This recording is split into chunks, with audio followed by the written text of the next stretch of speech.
Unahin ko na, bababawan ko muna yung umpisa ko pero siyempre we'll dive in Tito Ronald doon sa issue ng Cayetano and Matibag ano. Pero marami na nakapuna kayo na kasi meron kaming item before ka pumasok dito sa Zoom about the Cayetanos at nakita na nag-live siya sa FB kanina. Napansin nila na talagang parang nagiging darker daw yung facial Balbas. hair Oo. kumpara doon sa pag nandoon siya sa sabihin tumutubo na siguro ng todo. No? Yes. So ano ba ang pananaw mo muna? Mababaw muna tayo dito, Ronald. Yung balbas na pinapatubo na mukhang hindi yata alis yan hanggang dito po ang impeachment. Well, yung itsura ni Cayetano, Ayan. Pinapakita ko na sa'yo ngayon. Ayan. parang ako niya gusto yung very gruff na itsura. Parang gusto niyang magmukhang macho. No? Dahil may mga ibang bumabanat sa kanya na hindi siya ganun ka TNL o tunay na lalaki. So para in terms of optics, no? At least sa optics man lang, makabawi. Kaya mukha siyang ngayon, pag TNL. In Bakit? fairness, May he looks gusto ko ba, Ron? better ha, Tito Ronald. Mas gusto ko yung itsura Bagay niya. sa kanya yung Bagay! yung hairy yung kanyang face. Correct! Hindi ko alam kung ba't natanong ko pa kay Ronald itong tuko sa facial hair niya. Kinakaya ko nga, nagpapahaba rin ako ng balbas. Okay. Pero pwedeng sa tapang, parang mukhang walang question do sa tapang kasi parang ready daw siyang harapin si Mr. Matibag on Tuesday, dapat Lunes pero on Tuesday sa Senado Ronald Pero before mo sagutin yan, isasabihin ko na rin doon na ang statement kasi ni Senator ng mga senador na nakaalyado nila ay parang tila iniisa-isa na sila. So ano muna ang iyong reaksyon diyan? Well, ang problema nila, yung mga may kaso ay karamihan nasa kampo nila. Diba? Wala namang kaso si Risa. Wala namang kaso si Bam. Wala namang kaso si Kiko. Wala namang kaso si Ping o si Win o si Soto, si JB, si Migs. So, hindi siya pwedeng sabihing selective justice Dahil yung karamihan ng mga kaso, yung obstruction of justice na isasampa kila Robin Hood Padilla, yung corporate crimes sa mga bilyars, yung mga plunder, malversation, kila Jinggoy, no? Kila Bongo, at yung crimes against humanity labang kay Bongo at saka kay Bato de la Rosa, nasa kampo nila So, mahirap kasi mag-whataboutism. Bakit ito? Bakit ito? Buhay yung mga kaso Halimbawa, kay Marcoleta. Kaya bumilis yung kaso. Tito Ronald, nawawala ka, kaapit. Siya mo umamin Sobrang sabi ko si Marcoleta, kaya naman mabilis na yung kaso niya, siya mismo yung umamin. Sobrang galing niya na abogado, pakulong niya. Tito Ronald, pakiulit po yun. Yung sinabi mo na si Senator Marcoleta, ang problema siya mismong umamin. Yes. Tapos, Niya. ayan, Okay. nadidinig mo na ba kami, Tito Ronald? Yes. Ayan, Oo. Tito Sabi ko Ronald, lang, pakiulit lang po yung part na yun, yung sinabi mo na ang problema, si Senador Marcoleta, siya mismo yung umamin. Tapos? Kaya mabilis yung kaso niya. At sobra siyang galing na abogado na ipakulong niya yung sarili niya. Ayun. Pero kasi, Tito Ronald, syempre, ang iisipin mo dito, yung timing ng paglabas ng kaso. For example, yung sinasabi kasi ni Director Matibag na iimbestigahan si Senador Cayetano tungkol dun sa 2019 SEA Games, lumabas yung statement just a few days before haharap si Director Matibag dun sa impeachment trial. So, hindi ba kahina-hinala rin yung timing? Yes. Pero nung napanood ko kasi yung ambush interview, tinanong siya ng media tungkol doon Umaga parang footnote lang siya doon sa ambush interview. Pero siyempre, dahil pinick up na ng media at saka ng maraming tao, naging issue na siya. Kaya hindi na pwedeng iwasan ni Melvin Matibag. Dahil kung siya, active case siya, pagkakaalam ko yung kaso na yan. Final yan, panahon pa ni Digong Yes. No? Alam ko, may mga iba pa nag-file Parang yung kanya na, yung Parmali, yung kila Bongo, ongoing yun Hindi naman nawala yun No? Kaya hindi ko sigurado kung siya ay ginagawa ngayon by design. No? Dahil nga, sabi nyo, baka yung timing hindi ganun kaganda, yung optics hindi ganun kaganda, pero ang sinasabi ko lang, it's a real case. Sabi nga sa Senado, real life. Pero ano yung gustong iparating ngayon ni Senator Cayetano after his FB Live earlier? Kasi sinasabi niya, di sige, mag-imbestiga tayo ng SEA Games, pero mag-iimbestiga rin kami ng flood control. Oo, pwede naman nilang gawin yun Paano, nasa Senado naman sila, may blue ribbon naman. Hindi nila pwedeng takutin ng isa't isa. Ilabas na lang nila. Diba? Ilabas na lang nila. Dahil nga, yung grupo niya, nandun yung halos lahat ng kaso No? So, harapin na lang nila. Mahirap kasi yung what aboutism, what about this, what about that.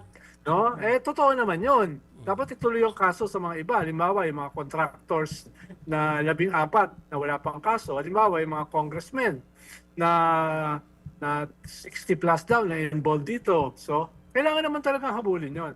Pero ang issue ay, may kaso ba sila o wala? No? Yun naman yung tanong No, hindi ba inamin ni Marcoleta yung kanyang plunder?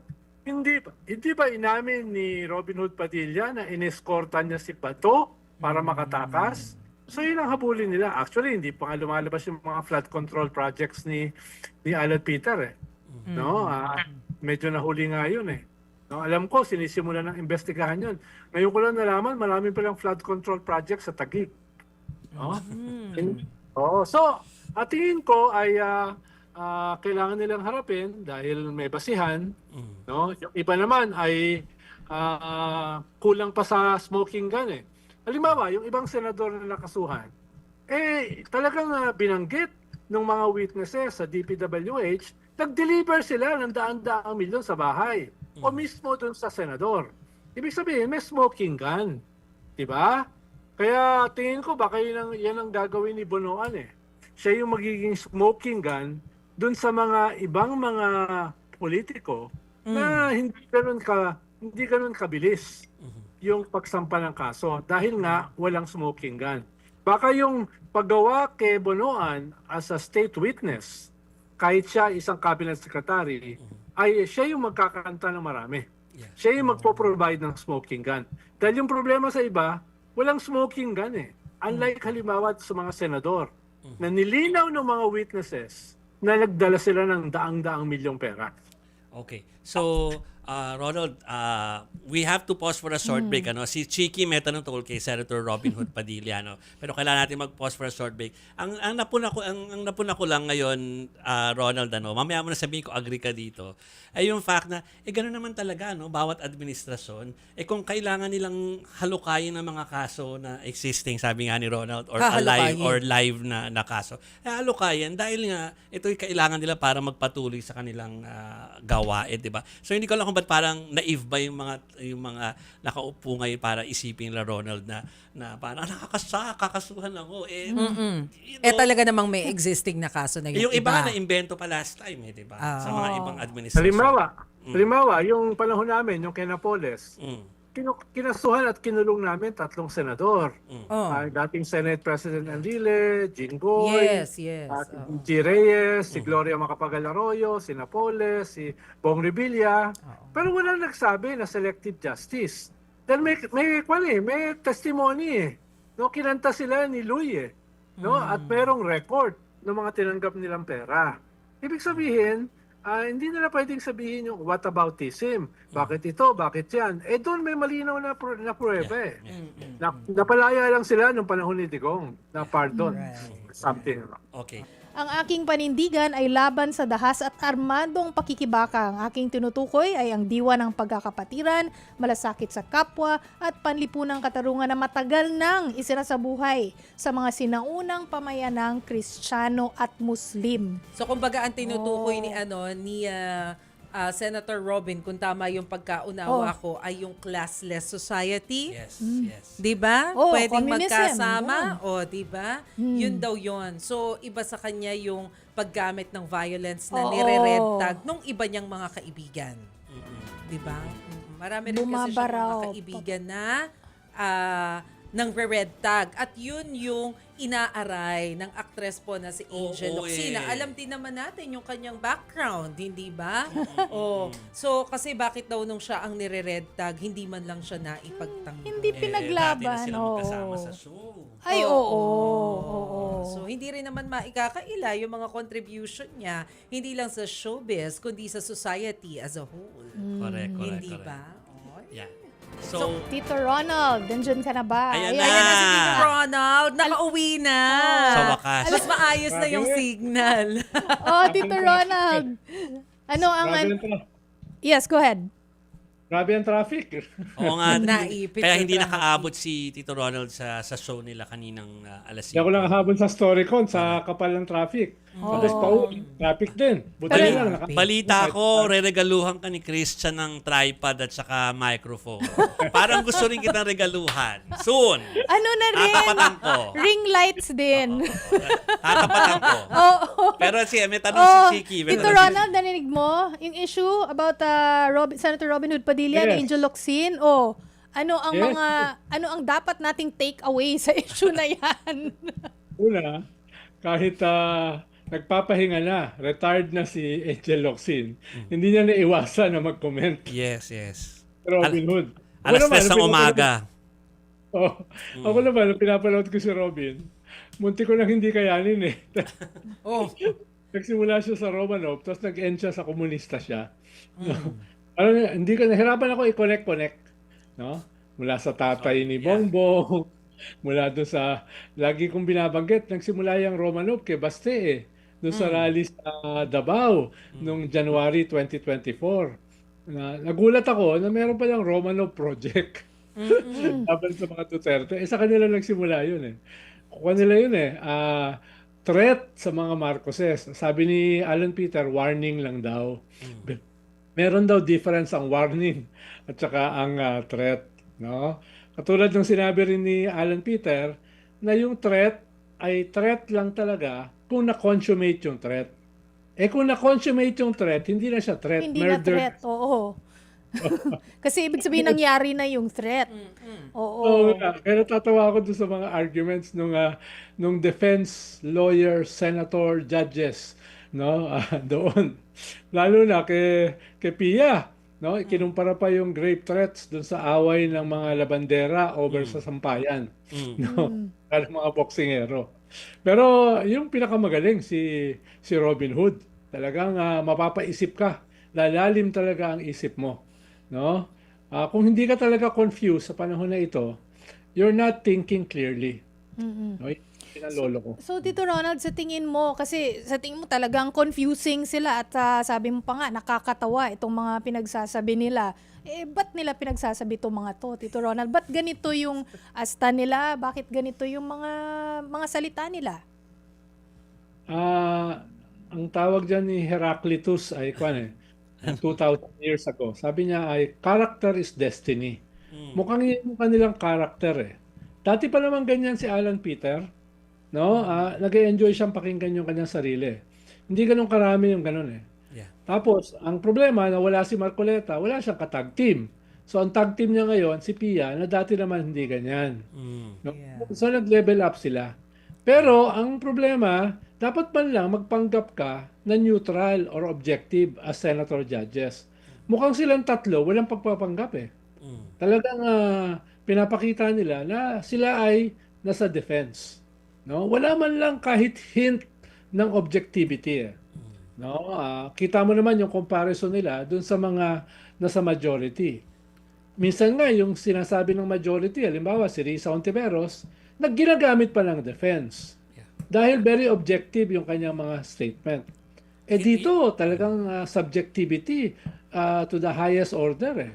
Kaya hindi ko alam kung paano nila isusustain yan dahil yung kalahati nito is the court of public opinion. Tingin ko tatalo sila. yung Court of Public Opinion. Kaya mismo yung defense nag-a-adjust eh. Mula dun sa last week na ang daming objections, ngayon bawas na. Yeah. Dahil siguro napagsabihan sila, teka, hindi naman ito regional trial court. No? Iba ito. No? Sui generis ito eh. Ito ay parehong judicial process at saka political process. Ino-over-judicialize nyo yung process eh. Sabi nga ni Attorney Tamase, Assistant Dean ng UP Law School. No? Nakalimutan nila, ito ay isang impeachment trial. Both judicial and political. That's true. Okay. Tito Ronald, isara lang natin yung usapin kay Darna at saka kay Robin. Dahil yung pinakamensahe ni Darna ay gising na. Do you think yung wish na yon ay posible para magising si Robin? Pero kayo ba, nasubaybayan nyo ba yung kanyang logic? Ha? Nasubaybayan? Hindi ko mahirap pero pinipilit naming sundan. Yun yung pinag-uusapan namin kanina off-cam. Oh. Parang naisip ko, ganito ba ako kabobo? Hindi ko naintindihan. So, hindi lang gising ang dapat na mensahe. Kaya may sabihin do. Hindi. May kasabihan kasi, a little knowledge is a dangerous thing. Okay. Gets. Okay, so nakaramdam ako ng konting pagka nararamdaman ko yung boredom mo dun sa nakalipas na anim na ba na session? Anim. Oo, anim na. Anim na sessions. Hindi ba ito tingin mo, Tito Ronald, ay baka part ng nila strategy na i-bore ang lahat ng mga tao, hindi na lang sila manood na. Kung ikaw nga mismo ay minsan bumibitaw ka mo. Well, sinabi ko yan last week eh. Yeah.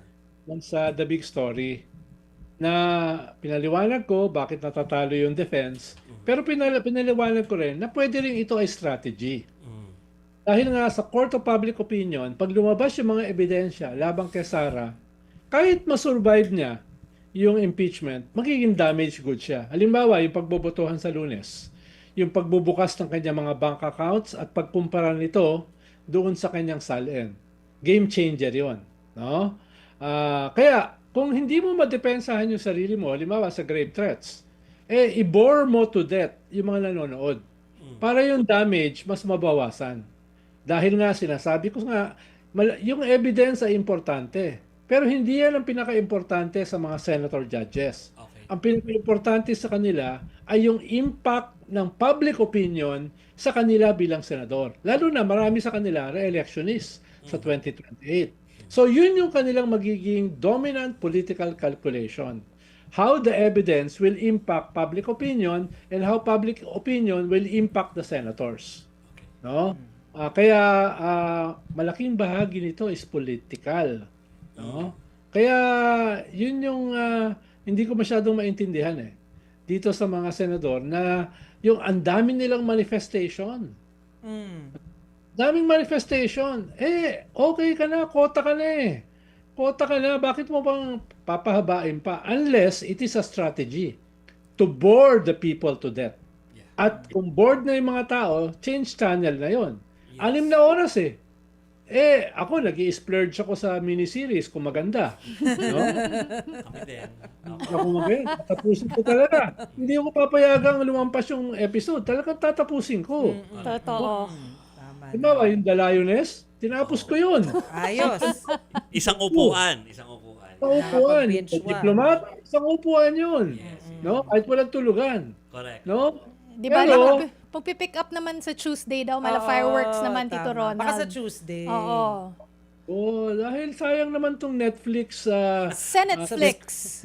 series, di ba? Oo, kaya mag-ayos sila ng konti. Hindi ako sanay nang nabobore Sayang subscription natin. Okay.